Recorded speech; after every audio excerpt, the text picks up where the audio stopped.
Nós estamos no meio de uma série sobre amar ao próximo. O título da série é Amar ao Próximo, mais que uma ordem.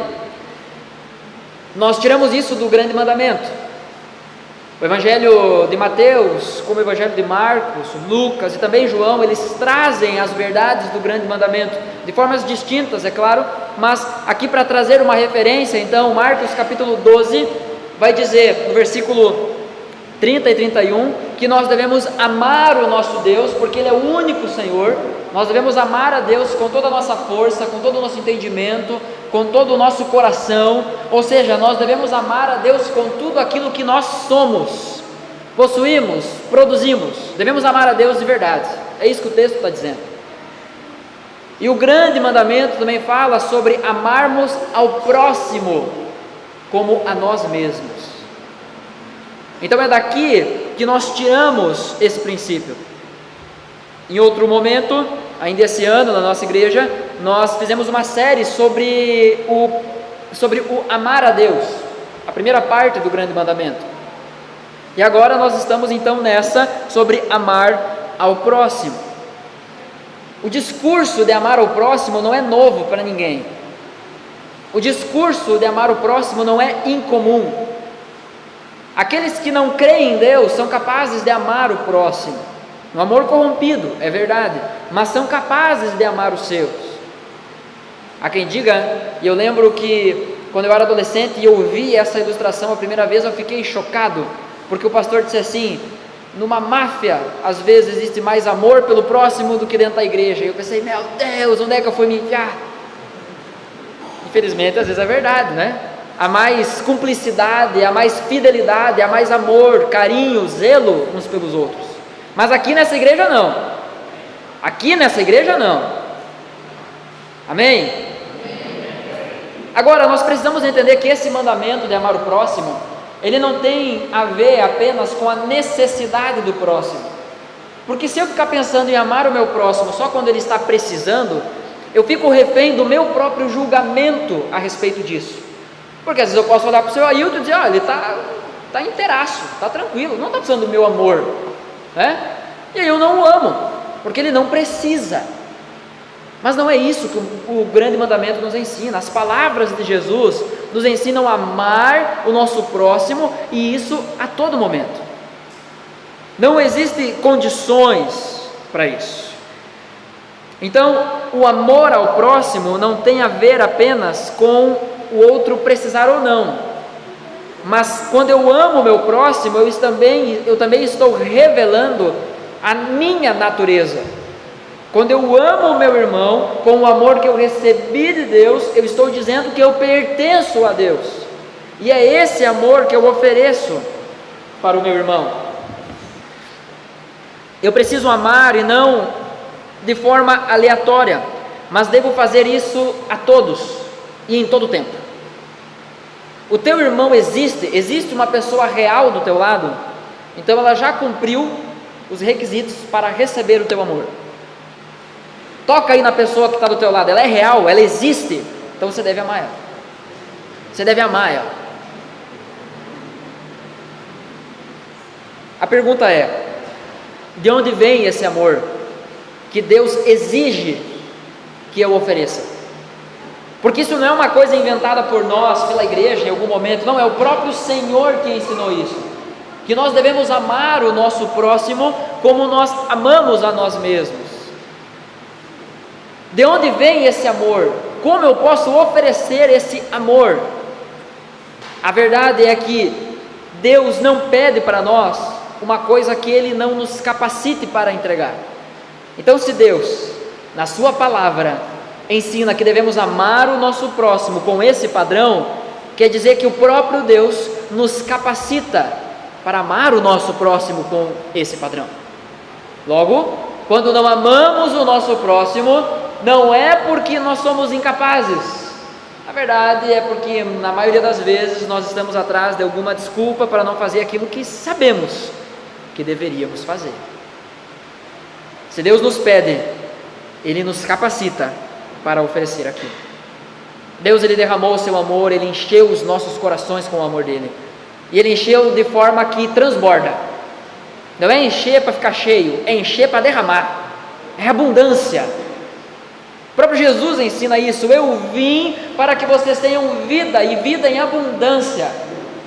Não é uma vida que serve só para ti. Quando você tem algo de forma abundante, quer dizer que você tem para suprir suas necessidades, mas também tem para repartir com os outros. Esse é o amor que Deus derrama sobre os nossos corações. Esse é o amor que deve estar em nossos corações.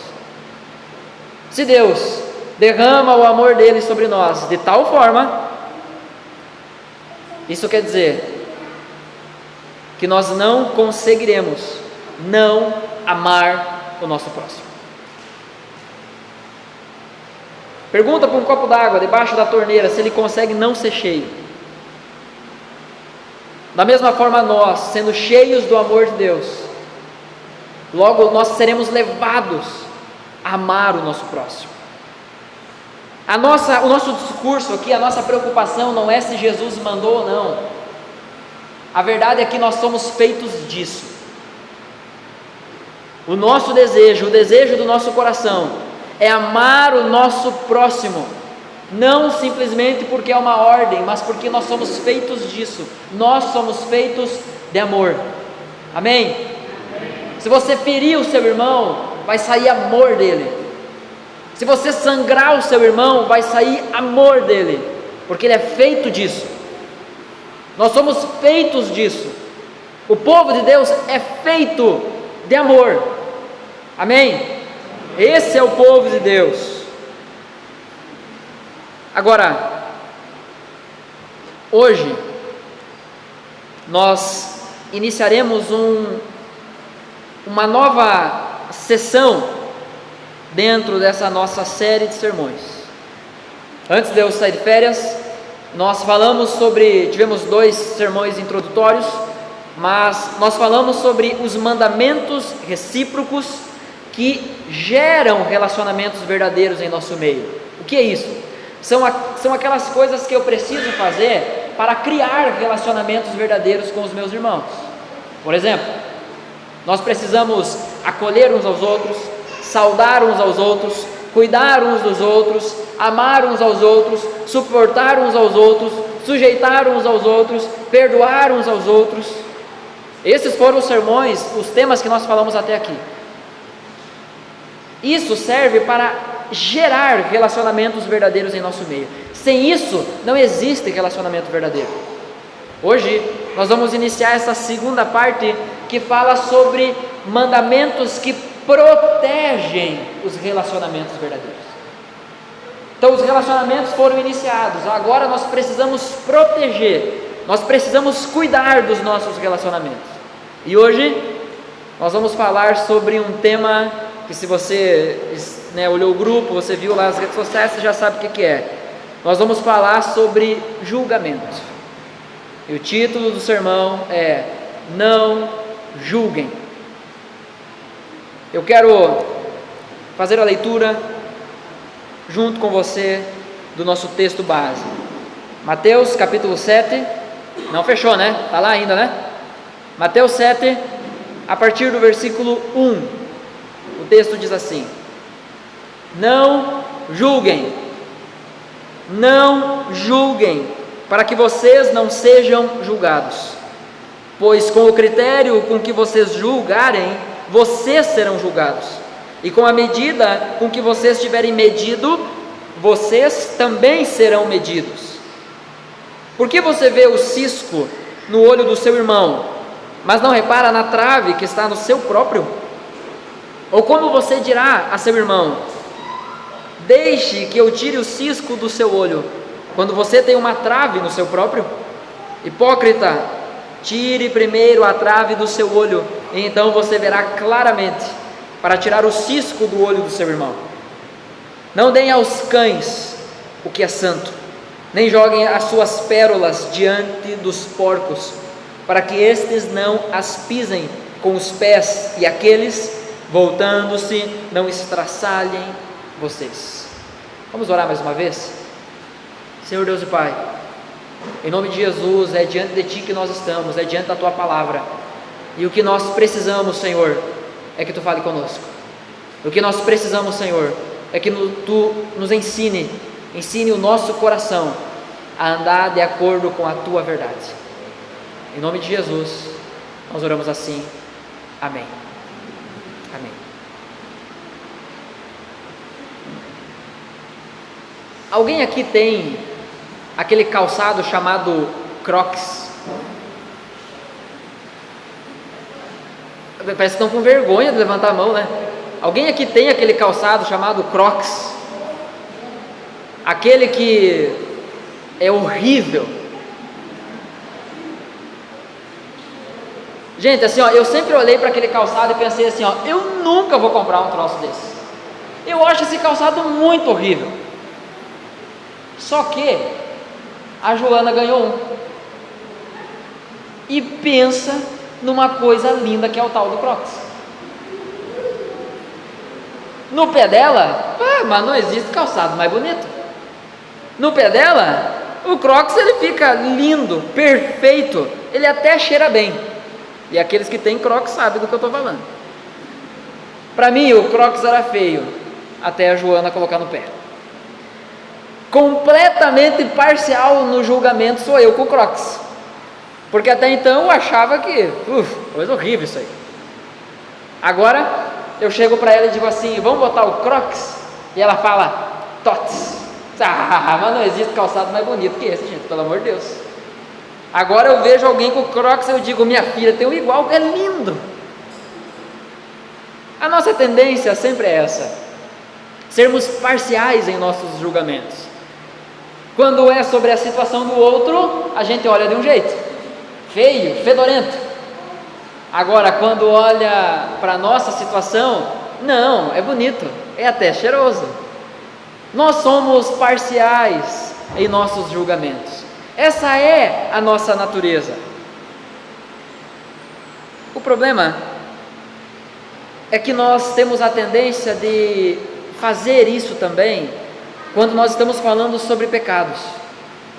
Crocs é um assunto de opinião, é um assunto que você tem um desejo por usar ou não, é um assunto de preferência, não é um assunto espiritual, um assunto pecaminoso. O problema é quando nós olhamos para as coisas espirituais com a mesma parcialidade que muitas vezes nós olhamos para as coisas naturais, as coisas do mundo. Bom, Jesus ensina claramente nesse texto que nós não devemos julgar. Para aqueles que estão anotando, e eu espero que cada vez tenha mais pessoas fazendo isso, o sermão de hoje ele será dividido em 3 pontos, sendo o primeiro, não somos juízes. Não somos juízes. Do versículo 1 e o versículo 2 diz assim, quero ler com você mais uma vez: não julguem para que vocês não sejam julgados. O texto está claro, o texto está explícito, dizendo aqui, não julguem para que vocês não sejam julgados, pois o critério com que vocês julgarem, vocês serão julgados. E com a medida com que vocês tiverem medido, vocês também serão medidos. Todo ser humano possui em si essa natureza de julgamento. Todo ser humano possui isso, a disposição de julgar. Nós somos rápidos em diagnósticos e na maioria das vezes cruéis em nossos vereditos. Quando nós olhamos para o nosso próximo, rapidamente nós fazemos uma leitura, quase que um raio-x daquela situação, e somos capazes de afirmar todos os pecados que levaram a pessoa a chegar naquele momento, ou somos capazes de afirmar todos os pecados que a pessoa está caindo, e quase que dá um canetaço e manda ela para o inferno.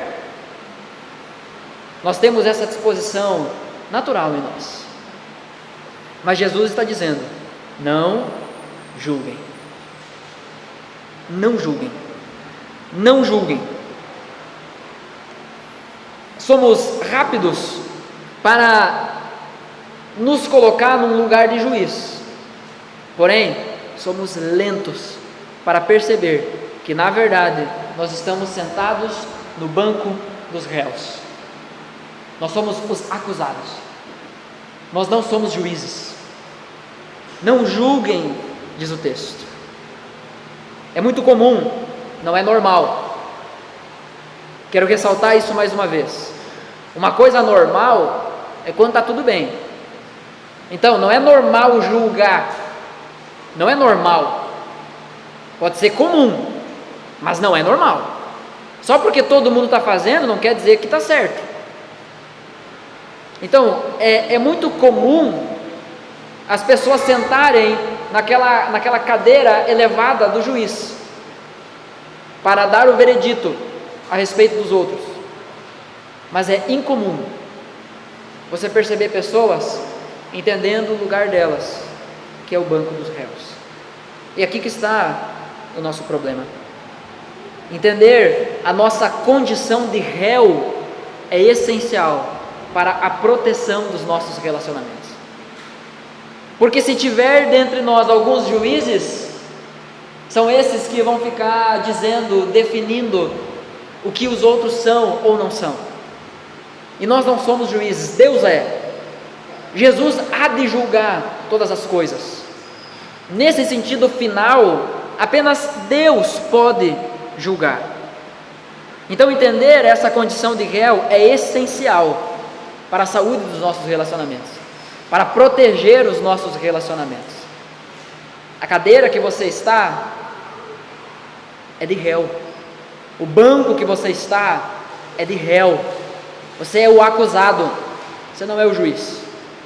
Você não é a vítima. Você é o culpado. Nós somos os culpados. Romanos capítulo 3, versículo 10 até o versículo 12 diz assim: como está escrito, não há justo nenhum sequer, não há quem entenda, não há quem busque a Deus, todos se desviaram e juntamente se tornaram inúteis, não há quem faça o bem, não há um sequer. Todos nós somos réus. Agora, Deus é juiz, nós não somos juízes, Deus é juiz. E nenhuma maldade, nenhuma atrocidade, nenhum assassinato passará impune aos olhos do justo juiz. Ainda que aqui nessa terra nós não vejamos as atrocidades serem punidas, certo é que na eternidade serão. É certo que um dia todo mal, toda atrocidade, toda iniquidade, todo pecado cometido contra Deus receberá o justo e devido castigo. Isaías capítulo 13, o versículo 11 diz assim: eu, o Senhor, castigarei o mundo por sua maldade, os perversos por seu pecado, esmagarei a pretensão dos arrogantes e humilharei o orgulho dos poderosos. Nós podemos descansar. O fato de não sermos juízes implica em entendermos que nós não temos o poder, não temos sabedoria para executar juízo sobre ninguém. Não temos o direito, não temos condições de executar juízo definitivo sobre a vida de ninguém. Nós não podemos dar um veredito final a respeito de ninguém, porque nós não somos juízes. Deus é. Agora, tem muitas pessoas que descansam nisso.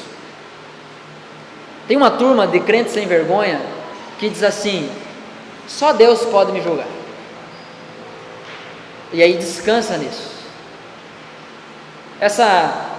Esse pensamento ficou muito conhecido pela boca do pastor Paul Washer, quando ele diz assim: quando alguém me diz que só Deus pode me julgar, eu pergunto para a pessoa: isso não te assusta?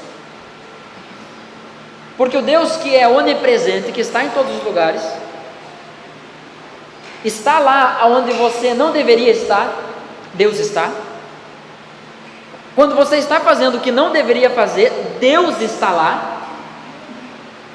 Esse Deus onipresente é o Deus onisciente, que sabe todas as coisas. Então, ainda que você não faça, mas pense, Deus sabe. E esse Deus que é onipresente, onisciente, Ele é onipotente. Ele pode todas as coisas. Ele não pode ser vencido por ninguém. Então, só Deus pode me julgar. Algumas pessoas deveriam estar assustadas com isso, e não tranquilas. O crente bom, não. Porque o crente bom, ele confiou a sua vida a Cristo. Ele sabe que Jesus morreu pelos seus pecados, ele se arrependeu dos seus pecados, e a caminhada dele é marcada por arrependimento das suas falhas, pelos acidentes que acontecem ao longo do caminho. Ele confiou a sua vida a Cristo. Por outro lado, há gente que usa esse discurso como desculpa. É o famoso não julgueis. E ainda usa o texto fora do contexto. Pega o texto de Mateus 7, versículo 1 e decora esse texto. Não julguem para não serem julgados. E aí essa é a resposta, esse é o argumento que essas pessoas dão. O que muitos esquecem é que depois de Mateus 7:1 vem Mateus 7:2, e depois vem o 13, depois vem o 4. Pensa num costume feio de uns crentes falsos aí que querem ficar pegando o texto isolado e ficar criando doutrina em cima disso. Isso é uma desgraça para a vida da igreja. Isso é um mal dentro de muitas igrejas, mas aqui não. Aqui a gente valoriza a palavra. A igreja que queremos ser é uma igreja dedicada e perseverante no ensino verdadeiro. É uma igreja que sabe que as emoções, as experiências emocionais, elas passam rapidamente, mas o Espírito Santo produz algo permanente. É isso que nós queremos assumir um compromisso real, verdadeiro com a Escritura. É por isso que eu digo, abra o texto, leia o texto, acompanhe o texto, anote o sermão, para que depois você não venha passar vergonha, querendo usar não julgue para não ser julgado. Bom, nós vamos entender isso um pouco melhor. Primeira coisa que nós precisamos entender dentro disso, quando Jesus diz que nós não somos juízes, Ele não está dizendo que se você não julgar, você não será julgado. Não é isso que o texto está dizendo. Ainda que o versículo 1 nos passe essa ideia na nossa tradução, nas nossas traduções do português, porque diz, não julguem para que vocês não sejam julgados. Se a gente pegar só esse texto, então se eu não julgar, eu não vou ser julgado. Então, pronto, estou tranquilo, é só eu não julgar e ninguém me incomoda, está tudo tranquilo para mim. Mas aí vem o versículo 2, acompanhe por favor. Pois com o critério com que vocês julgarem, vocês serão julgados. Até quando você se omite do julgamento, você está usando o critério. Nós vamos falar mais lá na frente sobre o tema do exortar uns aos outros, admoestar uns aos outros, aconselhar uns aos outros. Quando você não julga, quando você não chama a atenção do seu irmão que está em pecado, você está se omitindo, você está deixando ele viver em paz naquele pecado que vai destruir ele. E da mesma forma, é isso que você está trazendo para você. Você está assumindo que está tudo bem para você ser abandonado pelos seus irmãos. Está tudo bem para você ter irmãos omissos ao seu redor. Mas não é isso que nós queremos. Não é isso que nós queremos. A igreja que queremos ser é uma igreja dedicada e perseverante nos relacionamentos verdadeiros.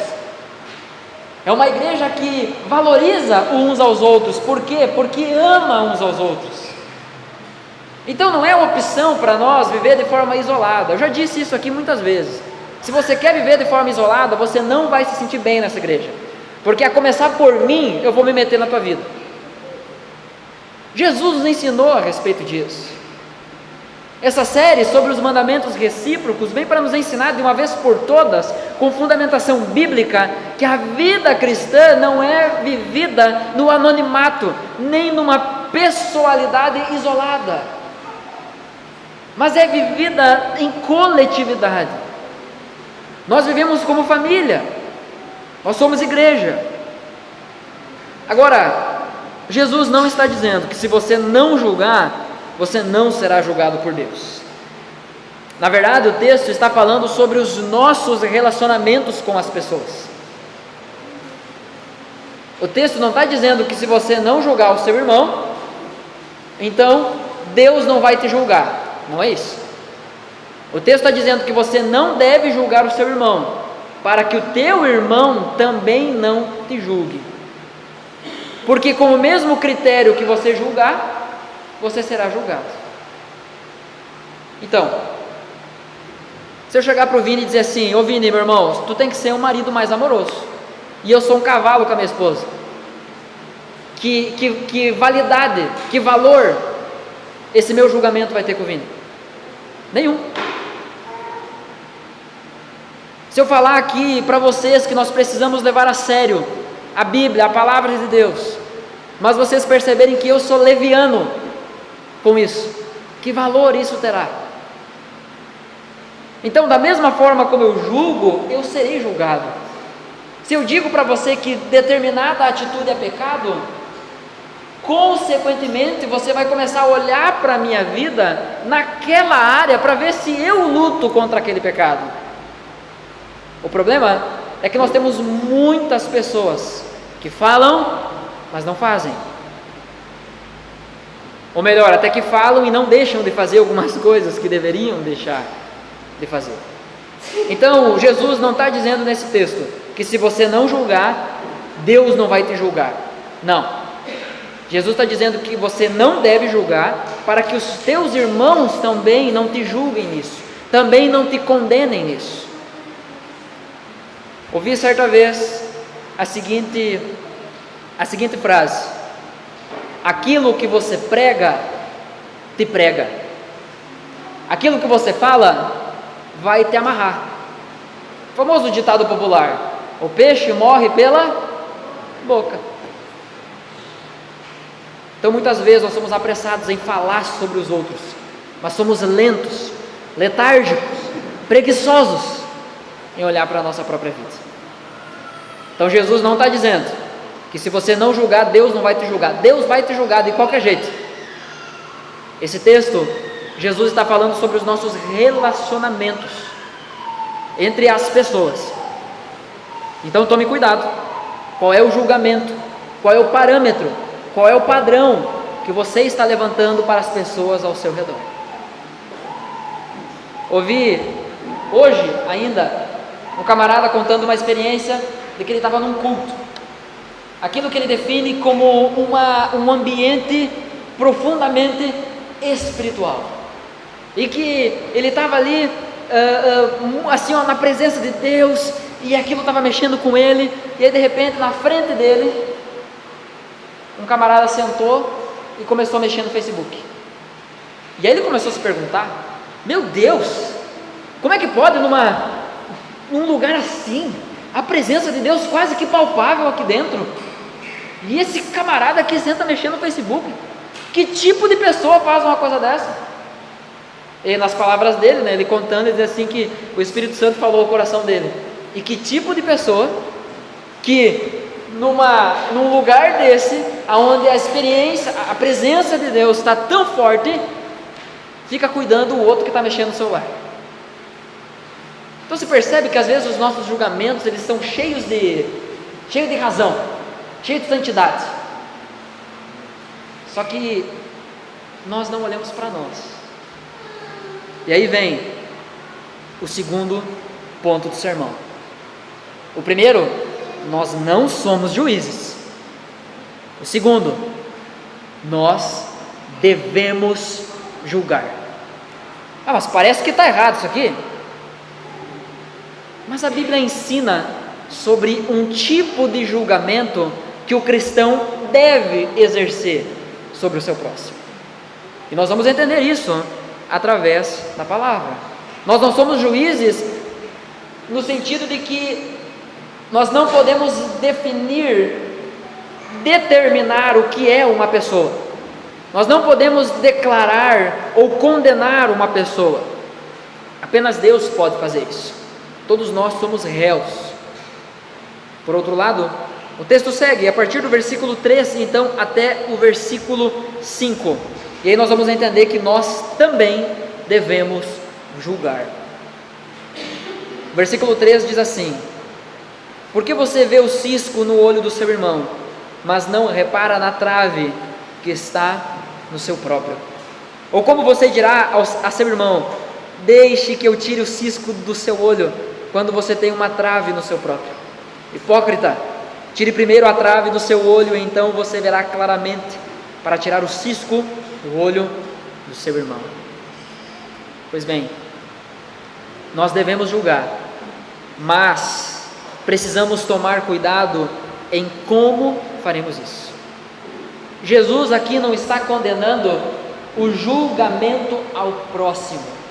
O que Jesus está condenando é o julgamento sem amor e o julgamento hipócrita. Perceba comigo, por favor, o texto. O texto está dizendo: primeiro tire a trave do seu olho, e depois faça o quê? Tire o cisco do olho do seu irmão. Mas como que você vai tirar o cisco do olho do teu irmão se você não julgar ele? Como que você pode dizer para um irmão assim, deixa eu tirar o cisco do teu olho, sem dizer para ele que ele tem um cisco no olho? Como que você pode chegar e tocar na vida de alguém sem mostrar para ele que aquela área da vida está errada, está suja? Nesse sentido, nós somos chamados a julgar o nosso próximo. Nós devemos sim julgar. Em Lucas capítulo 6, no versículo 39, no texto paralelo a essa passagem aqui de Mateus, antes de falar sobre a trave e o cisco, Jesus diz assim para aqueles que estavam ouvindo. Ele conta uma parábola e ele diz assim: será que um cego pode guiar outro cego? Não é fato que ambos cairão num buraco? Então como que eu posso ajudar o meu irmão a limpar os olhos dele se eu estou com os meus olhos sujos?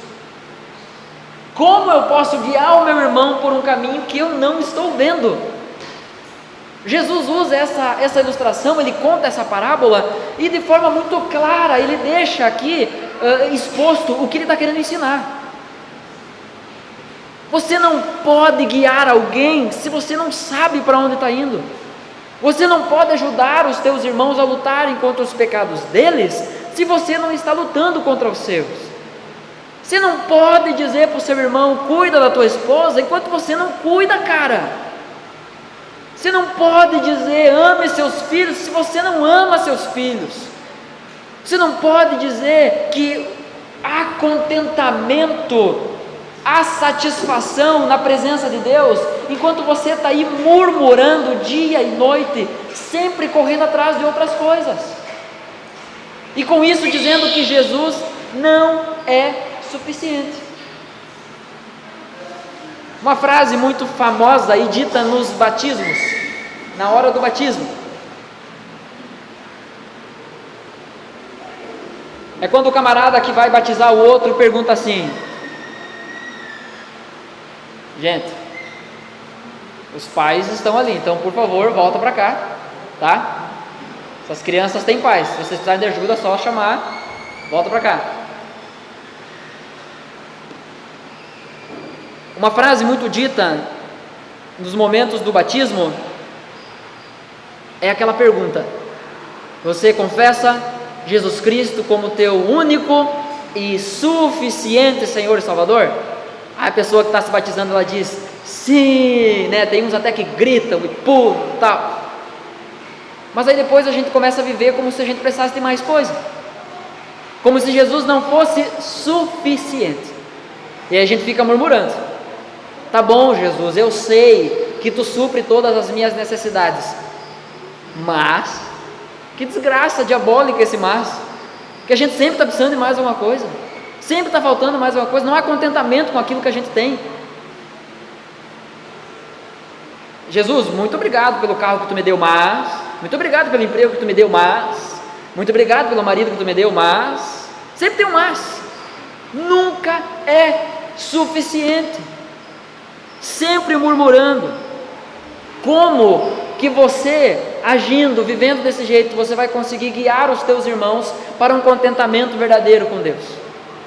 Um cego não pode guiar outro cego, senão os dois vão cair no buraco. E isso pode ser muito engraçado para quem vê de fora. Facilmente a gente consegue construir piadas com esse assunto, mas sabe para quem não é engraçado? Para os cegos, para os familiares dos cegos, para os amigos dos cegos. E muitas vezes nós estamos vendo pessoas assim ao nosso redor e estamos apenas julgando, distante, longe, sem amor, de forma hipócrita, e até a gente dá risada dessas coisas. Mas nós não somos assim. O povo de Deus não é assim, gente. O povo de Deus não é um povo cego. O povo de Deus é aquele povo que foi chamado das trevas para a maravilhosa luz. É o que diz a carta de 1 Pedro. Os nossos olhos foram iluminados. Nós não estamos dormindo, nós acordamos. Nós encontramos a verdade. Nós somos plenamente capazes de guiar aqueles que ainda não tiveram seus olhos abertos. Como pessoas maduras e responsáveis, nós devemos proteger os nossos relacionamentos, como quem viu a Cristo, e não como quem anda cego por aí. Se você ama alguém e quer fazer um julgamento correto, você primeiro precisa olhar para a sua própria vida. Você primeiro precisa olhar para a trave do seu olho. Olha que situação cômica que Jesus constrói. Ouvi certa vez a seguinte história. Uma mulher, uma dona de casa, toda manhã ela olhava pela sua janela e ela via a vizinha dela estendendo lençóis brancos. Ela olhava para o marido dela e dizia assim: alguém tem que ensinar essa mulher a lavar os lençóis, tudo manchado, sujo. Como é que não tem vergonha de estender esses lençóis? Dá uma olhada nisso. E isso acontecia e se repetia ao longo de semanas, até que numa bela manhã, numa manhã ensolarada, aquela dona de casa olha pela sua janela e diz: uau, os lençóis estão branquíssimos. Alguém deve ter ensinado essa mulher a lavar roupa. Só pode, porque antes estava tudo sujo e agora está limpo. Então, a isso o marido responde, dizendo: na verdade, hoje eu levantei mais cedo e lavei todas as nossas janelas, que estavam bem sujas. A gente fica olhando para a sujeira do lençol dos outros, mas às vezes é a nossa janela que está suja. Não que o lençol não esteja, mas é importante você se certificar primeiro se a sua janela está limpa, se as lentes através das quais você está olhando o outro está limpa, se o seu julgamento está sendo um julgamento de acordo com a verdade de Deus. É por isso que Jesus diz: tire primeiro a trave do seu olho e depois tire o cisco do olho do seu irmão. E sabe por que Jesus diz isso? Para nos proteger daquela ideia de que o pecado do outro sempre é maior do que o nosso. O que é maior? Uma trave?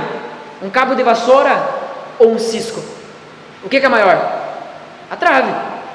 E o que está no nosso olho? A trave. Mas o que a gente chama o nosso pecado? De cisco. A trave é do outro. Percebe como a gente está longe daquilo que Jesus ensinou? Tire primeiro a trave do seu olho. O teu pecado deve ser o pecado mais horrível que você conhece. As tuas atitudes pecaminosas devem ser as coisas mais horríveis que você conhece. Lute primeiro, odeie primeiro os seus pecados, para depois odiar o pecado dos outros. É muito fácil, é simples odiar a fofoca na boca do outro. É fácil, é simples odiar o adultério quando é no casamento dos outros. É fácil, é simples condenar quando tem outras pessoas fazendo aquilo que é errado. Mas quando é a gente, não, é que vocês não conhecem a minha história.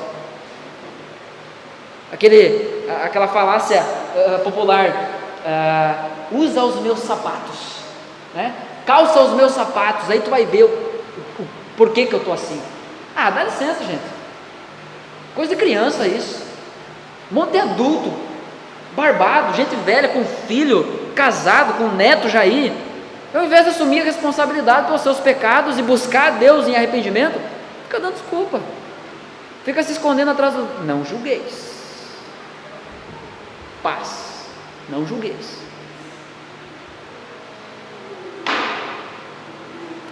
É fácil falar como os outros devem limpar as suas coisas, enquanto as nossas estão encardidas. Muito fácil dizer que a vida do outro está ruim, está errada, enquanto não fazemos nada a respeito dos nossos erros. Tiago capítulo 3, versículo 1 diz assim: não queiram muitos de vocês serem mestres, porque vocês sabem que nós, os que ensinamos, seremos muito mais cobrados. Então eu sei muito bem o que eu estou falando aqui. Eu sei muito bem o que eu estou falando aqui. E eu sei muito bem que eu sou aquele que levanta o padrão mais alto, porque sou eu que sempre estou aqui falando essas coisas. Mas eu posso dizer a vocês que eu não estou brincando com isso aqui. Eu não estou brincando com isso aqui. Ninguém está aqui brincando de casinha. Ninguém está aqui brincando de clubinho. A gente é igreja. E nós devemos julgar uns aos outros. Na maioria das vezes, por trás de um não julgueis, existe um me deixe pecar em paz. Muitas vezes aquelas pessoas que dizem não julga, não me julga, são aquelas pessoas que querem continuar pecando em paz. Quero te dar uma má notícia, uma péssima notícia para você que quer ficar pecando em paz. Você não vai. Você vai ter guerra. Aqui você vai ter guerra, você não vai ter descanso. É o caos. Ninguém aqui peca em paz. Ninguém aqui que quer essa igreja vai pecar em paz. Nós vamos denunciar o teu pecado. Se for necessário, nós vamos na tua casa, nós vamos botar o dedo na tua cara e julgar o teu pecado. Porque é isso que a Escritura nos ensina. João capítulo 7, versículo 24, Jesus está dizendo: não julguem segundo a aparência, mas julguem de acordo com a reta justiça. Então Jesus está dizendo: julguem, mas não é julgar de acordo com os nossos próprios padrões, pelas nossas próprias vontades, mas é julgar de acordo com a verdade de Deus. Se você é cristão, você tem o dever de julgar o seu próximo, mas não de forma hipócrita, não sem amor, mas julgar de acordo com a reta justiça, julgar de acordo com a verdade de Deus. Não adianta você falar a verdade, você precisa ser de verdade. Então se você chegar e dizer: ô dona Ana, vim com blusa rosa na igreja é pecado, e aí eu estou de blusa rosa, não adianta nada. Não adianta nada. Você precisa encarnar essa mensagem. Você precisa assumir essa postura. João Batista é alguém que entendeu isso perfeitamente. Quando começam a questionar João Batista: quem tu é? João Batista diz assim: eu não sou o Cristo. E aí pergunta para ele: então quem que tu é? É Elias? Ele diz assim: eu sou aquele sobre quem foi dito: voz que clama no deserto, abra um caminho. Ele encarnou a mensagem. Ele era aquilo. Há muitos exemplos dos profetas do Antigo Testamento fazendo justamente isso. Eu estou lendo Oséias agora e não posso deixar de citar ele. Quando Deus quer denunciar a infidelidade do povo de Israel, ele diz para o profeta: vai e case com uma mulher adúltera. Ele encarnou a mensagem. Da mesma forma, nós devemos encarnar aquilo que nós cremos. A mensagem do Evangelho nunca foi uma teoria, sempre foi prática. Sempre foi prática. Então julguem de acordo com a reta justiça. Você anotou esse texto? João 7,24, você anotou esse texto? Porque esse texto é o antídoto contra o não julgueis. Julguem de acordo com a reta justiça. Enquanto eu não tirar a trave do meu olho, enquanto eu não limpar o meu vidro, eu não poderei ver claramente o cisco no olho do meu irmão. Eu não poderei ver claramente as manchas no lençol dos meus vizinhos. É interessante que Jesus ilustra usando o olho, um órgão do corpo tão delicado. Se você for mexer no olho de alguém, sem você mesmo estar enxergando bem, você pode cegar a pessoa. Já pensou? Você está com uma sujeira no olho, você chega para uma criança e pede assim: viu, tira a sujeira do meu olho aqui.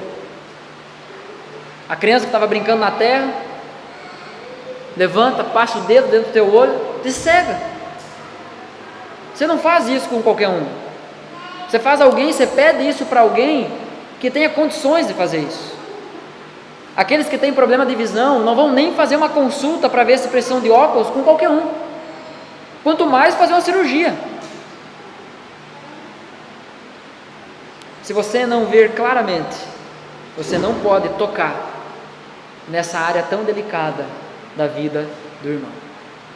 É por isso que tem tanta gente que não se abre para esses relacionamentos. É por isso que tem tanta gente que acha que sempre estão sendo julgadas com ódio, com crítica, porque em algum momento alguém enfiou o dedão lá no olho e machucou. Alguém tocou numa área da vida de forma errada e machucou. Mas Jesus nos chama para um padrão diferente. Jesus nos chama para que a gente não se levante para julgar, sem antes ter dobrado os joelhos diante de Jesus,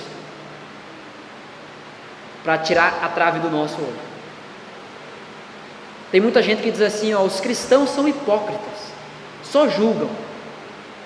Sabe o que é triste? É porque em boa parte isso é verdade. Porque a gente tem muita gente que julga, mas tem pouca gente que ora. A gente tem muita gente aí profetizando, mas tem pouca gente agonizando pela vida das pessoas. Tem muitas pessoas que estão atirando pedra, ao invés de ajudar a recolher essas pedras. Quem é você? Quem é você? Como é o seu julgamento? Pois bem, o ponto 3 desse texto está no versículo 6. Diz assim: não deem aos cães o que é santo, nem joguem as pérolas diante dos porcos, para que estes não as pisem com os pés. Então, para que os porcos não pisem nas pérolas com os pés. E aqueles, os cães, voltando, estraçalhem vocês. O que o texto está dizendo é que os porcos pisam e os cães estraçalham. O que isso quer dizer?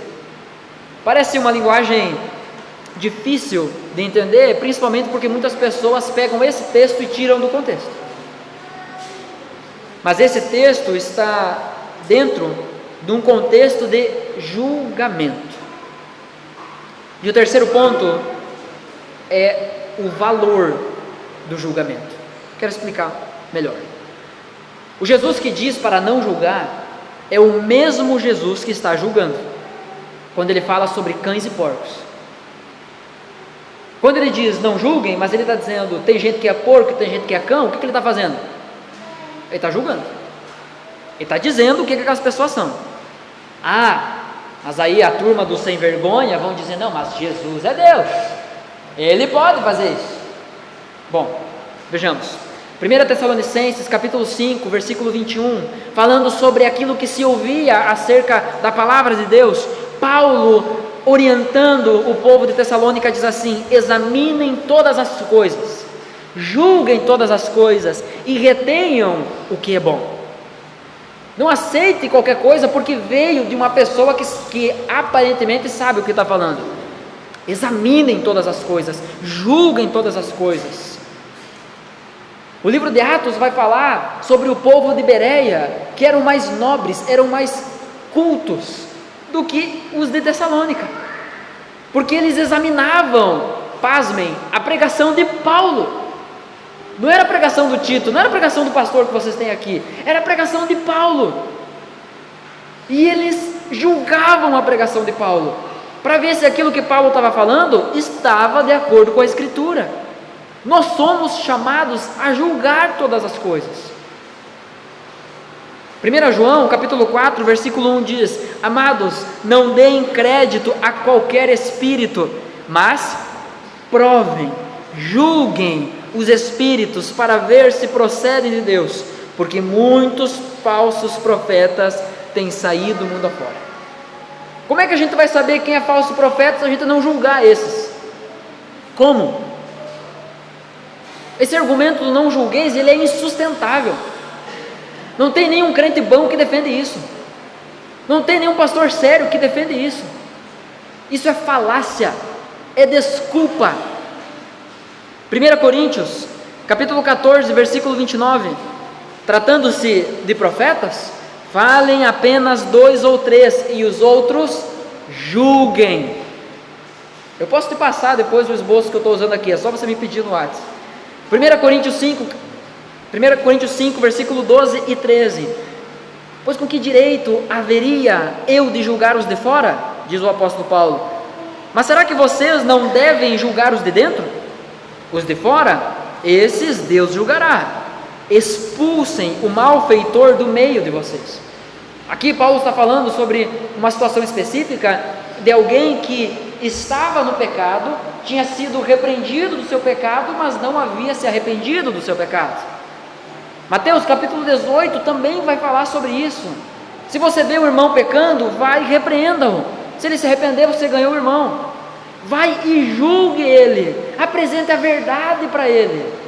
Se ele não se arrepender, procure outras 2 ou 3 testemunhas e vá de novo. Julgue ele mais uma vez, apresente a verdade a ele. Se mais uma vez ele não se arrepender, então você traz o caso para a igreja, e aí a igreja julga o caso. Se a pessoa se arrepender, amém. Se a pessoa não se arrepender, julgue ela de acordo com a reta verdade, porque essa pessoa não se arrepender só mostra que ela não entendeu o Evangelho, e ela deve ser tratada agora como um pecador, como alguém que nunca conheceu a Cristo. Isso quer dizer que a gente vai expulsar a pessoa da nossa vida? Não. O que você faz com alguém que não conhece a Cristo? O que você faz com alguém que não conhece a Cristo? Mateus capítulo 28, versículo 18 ao 20, Jesus dizendo: toda a autoridade me foi dada nos céus e na terra, portanto, vão por todas as nações, façam discípulos, batizando, ensinando tudo o que eu ensinei a vocês, batizando em nome do Pai, do Filho e do Espírito Santo, e eu estarei convosco todos os dias, até o fim dos tempos.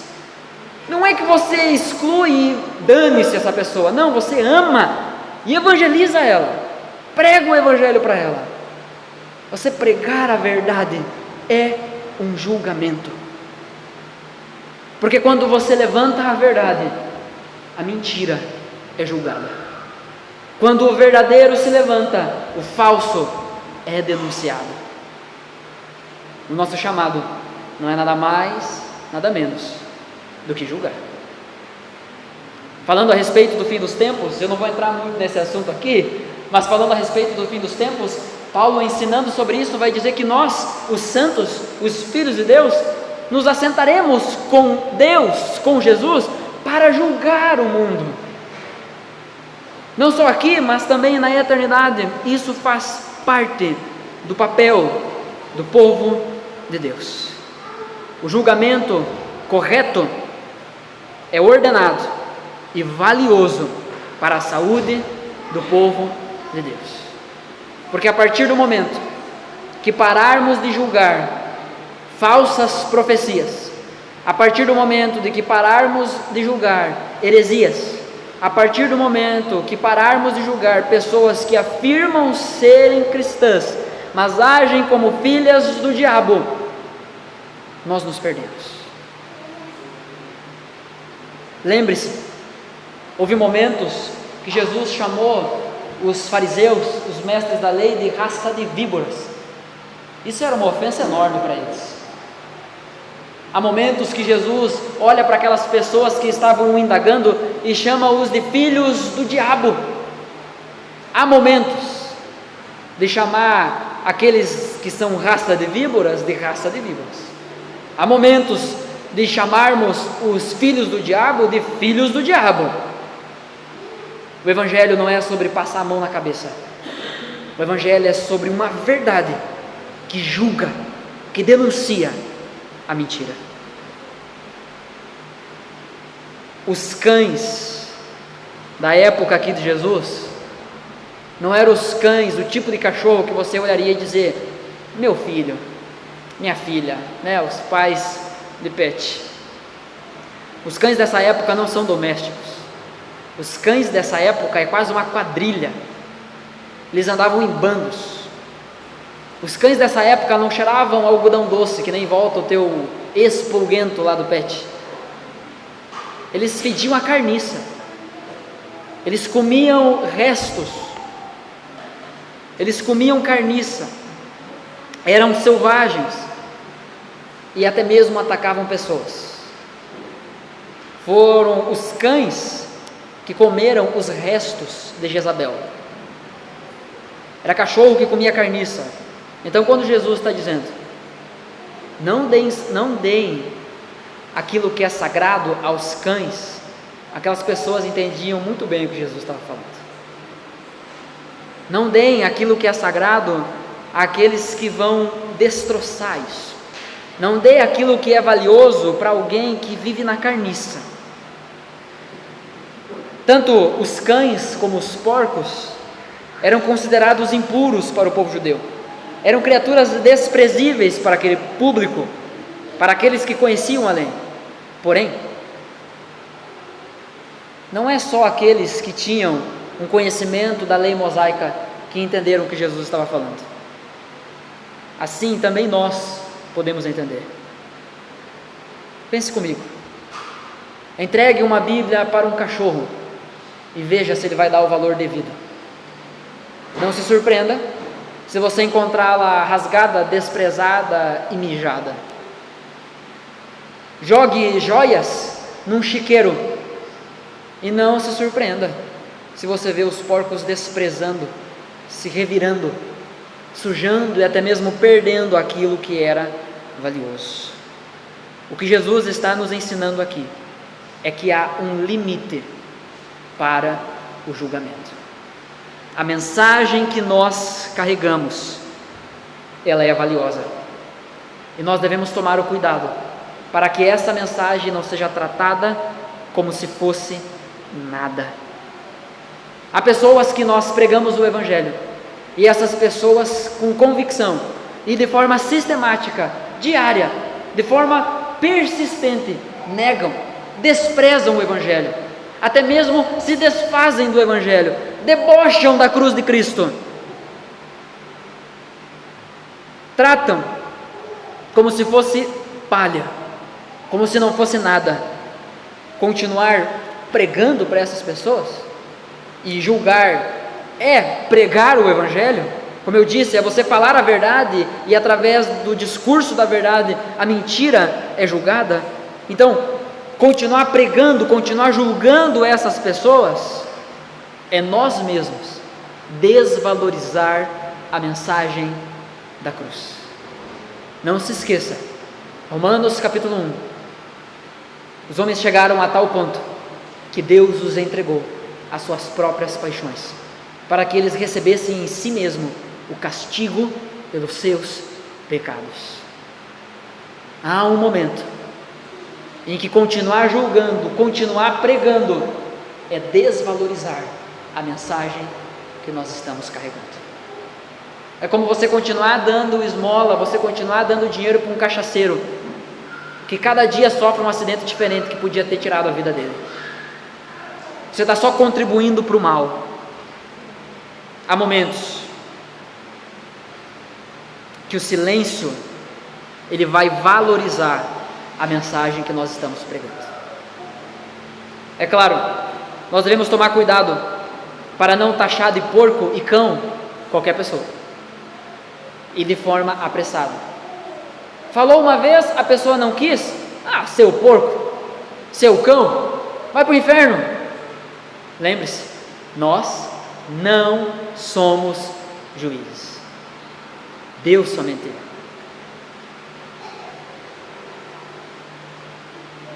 Há momentos que o silêncio vai valorizar a mensagem. Jesus não falou com Herodes. Lucas capítulo 23, versículo 9. E de muitas maneiras o interrogava. Herodes interrogava a Jesus, mas Jesus não lhe respondia nada. Porque explicar para Herodes o que estava acontecendo seria como dar o que é sagrado aos cães. Seria como jogar pérolas aos porcos. Porque Herodes estava nem aí para a mensagem do Evangelho.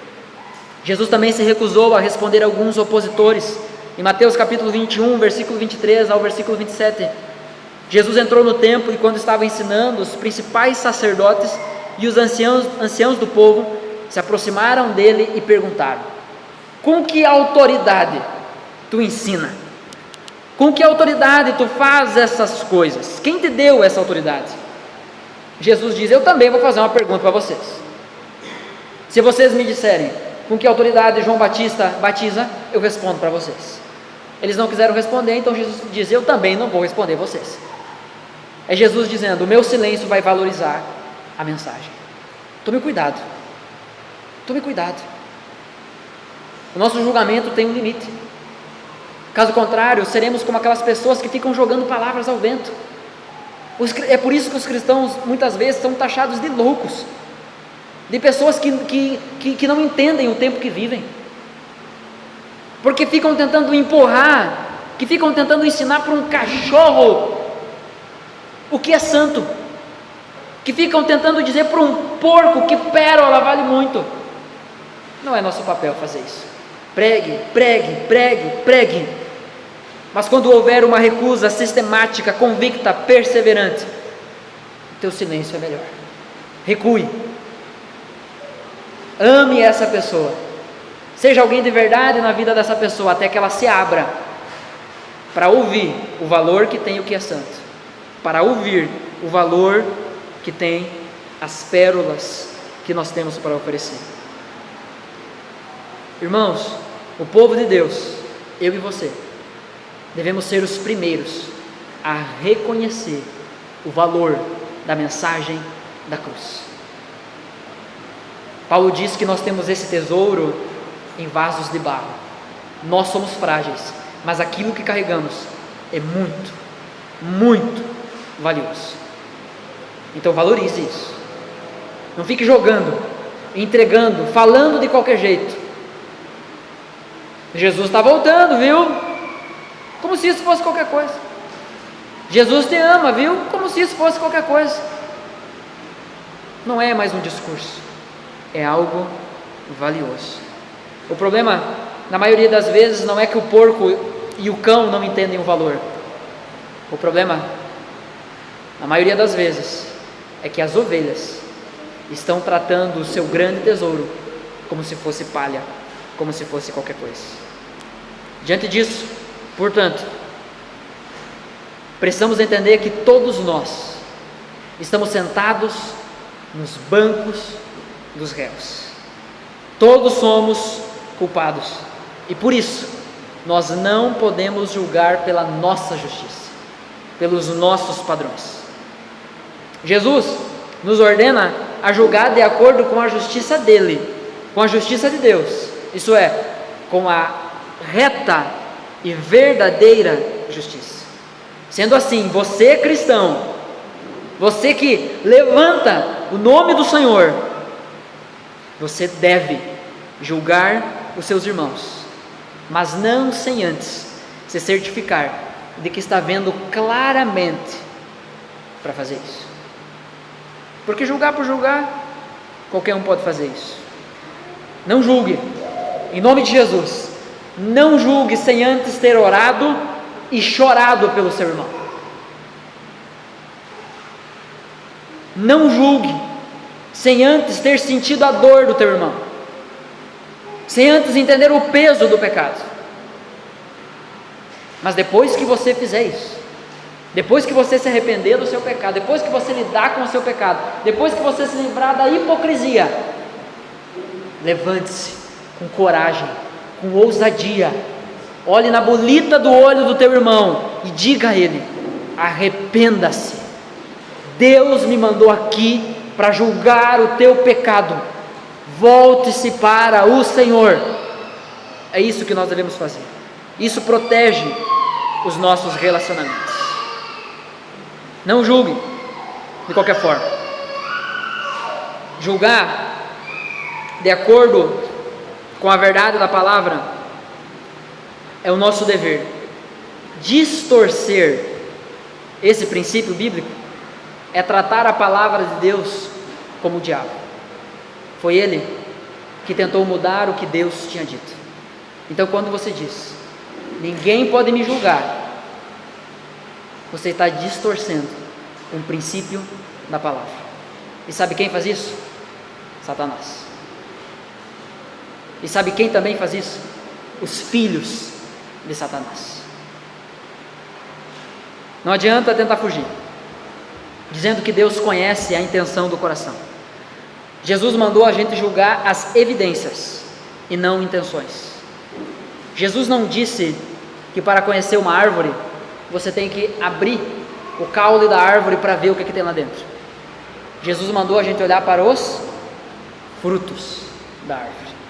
Mateus 7, logo após o nosso texto base, do versículo 15 até o versículo 20, Jesus mais uma vez está dizendo para a gente julgar. Cuidado com os falsos profetas que se apresentam a vocês disfarçados de ovelhas, mas são por dentro lobos vorazes. Pelos seus frutos vocês os conhecerão. Por acaso se colhem uvas de espinheiros ou figos de ervas daninhas? Assim, toda árvore boa produz frutos bons, porém a árvore má produz frutos maus. A árvore boa não pode produzir frutos maus, e a árvore má não pode produzir frutos bons. Toda árvore que não produz fruto bom é cortada e jogada no fogo. Assim, pois, pelos seus frutos vocês os conhecerão. Então, pare de se esconder. Deus conhece o meu coração. Ele mandou a gente julgar os frutos. Ele mandou a gente julgar as evidências. Se você não anda como um crente, você não é um crente. Gálatas capítulo 5, versículo 25. Se vivemos pelo Espírito, também andemos pelo Espírito. Não tem para onde fugir.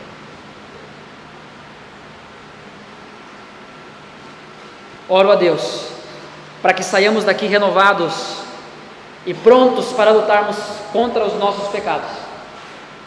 Que eu saia daqui renovado, que você saia daqui renovado para lutar contra o seu pecado, para fazer um bom, um ótimo, um maravilhoso serviço para o corpo de Cristo, que é julgar o teu irmão de acordo com a reta justiça. É ajudar o teu irmão a tirar o cisco que há tanto incomoda o olho dele. Nós não vamos nos esconder. Nós vamos assumir as nossas responsabilidades. Sabe por quê? Porque o desejo do nosso coração é amar o nosso próximo. Não simplesmente porque é uma ordem, mas porque nós somos feitos disso. Nós somos feitos de amor. Julgar de acordo com a reta justiça é amar o nosso próximo. Quero convidar você a fechar os seus olhos para juntos orarmos a Deus.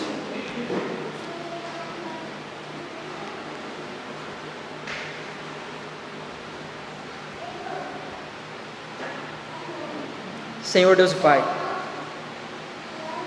o Senhor sabe muito bem o que ficou em casa nos esperando. O Senhor sabe muito bem o que a segunda nos reserva. O Senhor sabe muito bem o tempo que nós passamos aqui. Mas nós pedimos a Deus, em nome de Jesus, eu imploro ao Senhor, que se há alguém que ainda não foi confrontado em seu coração pela Tua palavra, que o Teu Espírito Santo faça isso agora, em nome de Jesus. Nos ajuda, Senhor, a assumir as nossas responsabilidades com os nossos irmãos, de julgarmos uns aos outros, de julgarmos de acordo com a Tua palavra, não de acordo com os nossos padrões, mas de acordo com a Tua palavra. Senhor, nos perdoa porque muitas vezes nós fugimos da nossa responsabilidade, porque nós somos hipócritas, porque nós temos uma trave no nosso olho, e a verdade é que nós estamos confortáveis com a trave no nosso olho. A gente não quer abrir mão do nosso pecado, e é por isso que a gente não quer julgar o outro, porque se fazer isso, nós precisamos tirar a nossa trave, a gente precisa mexer nos nossos pecados. Pai, nos perdoa por isso, nos perdoa pela nossa hipocrisia, perdoa-nos pelo nosso faz de conta, perdoa-nos por muitas vezes acharmos que é possível viver um evangelho medíocre. Perdoa-nos, Senhor. Eu quero pedir ao Senhor que Tu renove o íntimo do nosso coração, e que o Senhor nos ajude a não ser mais os mesmos, que o Senhor nos ajude a olhar para o nosso próximo, a enxergar o pecado dele, mas primeiro limpar bem o nosso olho, orar pelo nosso irmão, agonizar pelo nosso irmão, dar o ombro para o nosso irmão, e depois ajudá-lo, não como um cego guiando o outro, mas como alguém que foi iluminado, como alguém que teve os olhos abertos, e agora já não anda como um cego, mas anda como alguém que foi alcançado pela luz. Pedimos que o Senhor faça isso em nós, porque é só Tu que pode fazer isso em nós. Em nome de Jesus, é a minha oração, é a nossa oração. Amém. Nós iremos cantar, e essa canção é uma oração. Nessa canção nós iremos pedir ao Senhor que Ele nos renove. Então, se você deseja isso, se você entende hoje que tem uma trave aí, eu quero convidar você a se colocar em pé e cantar junto com a gente,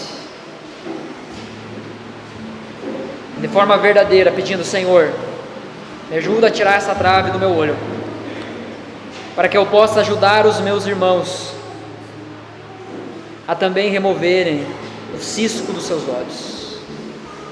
Senhor, não é pouca coisa que tem aqui não, é uma trave grande, viu, Jesus? É uma trave imensa, é tão grande que ninguém consegue se aproximar de mim, que já toma paulada. Eu sou arisco, eu sou patudo. Ah, Senhor, me ajuda.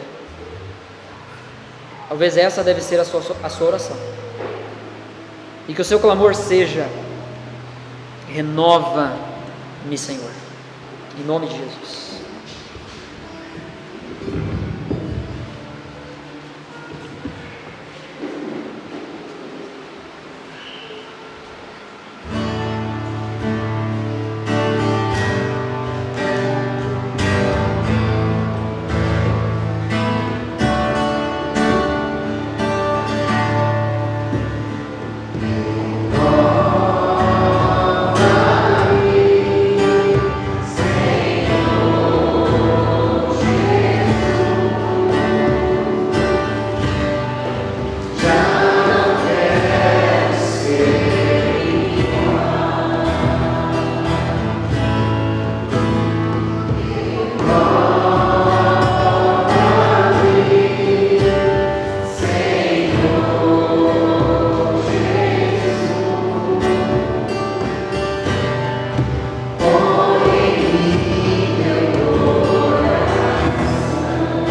Amém. Necessitamos mais no nosso Senhor Jesus. Uma boa semana, irmãos. Que Deus abençoe a todos nós.